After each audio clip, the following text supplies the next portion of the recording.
ગીર સોમનાથના ગ્રામ્યોમાં ખેડૂતોના હાલ બેહાલ જોવા મળી રહ્યા છે। ખેડૂતો બેહાલ જેવો ક્યાસ સર્જાયો છે। વેરાવળ ગ્રામ્ય વિસ્તારોમાં જંગલી ભૂંડનો ત્રાસ યથાવત જોવા મળી રહ્યો છે। ખંડેરી, અનીડા, ભેટાડી સહિતના ગામોના ખેડૂત લાચાર બન્યા છે। જ્યાં ચોક્કસથી આપણે જણાવવા માંગીશ કે શેરડી, મગફળી જેવા ઉભા પાકમાં વ્યાપક નુકસાનની ભીતિ અત્યારે સેવાઈ રહી છે। જંગલી ભૂંડના ત્રાસના કારણે ખેડૂતોને થયું છે મસ્ત મોટું નુકસાન।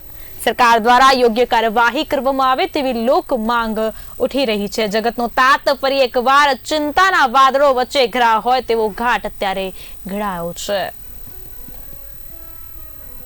बहु छे टोळा आवे आखा 15-15 20-20 ना टोळा आवे।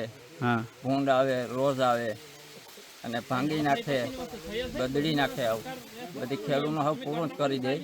કેટલાક સમયથી ત્રાસ છે? આ વરસાદ થયો વાવણીનો પછીથી બહુ છે। શેરડીમાં તો કાપીને ઢેગલા કર્યા।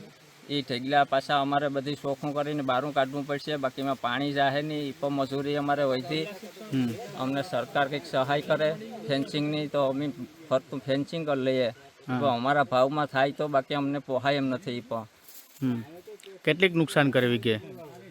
વીઘે ઉત્પાદન થાય ને એની 50% તો નુકસાની થઈ ગઈ। એટલે એમાં કંઈ વધે એમ જ નથી। અમારે મજૂરીને બીજો ખર્ચો કાઢી લઈએ ને તો કંઈ વધે એમ નથી। શું વિનંતી કરશો સરકારને? ફેન્સિંગની સહાય અમને કરે સરકાર તો ફરતું અમે ફેન્સિંગ કરી લઈએ, તો આના ત્રાસથી અમે બચી શકીએ।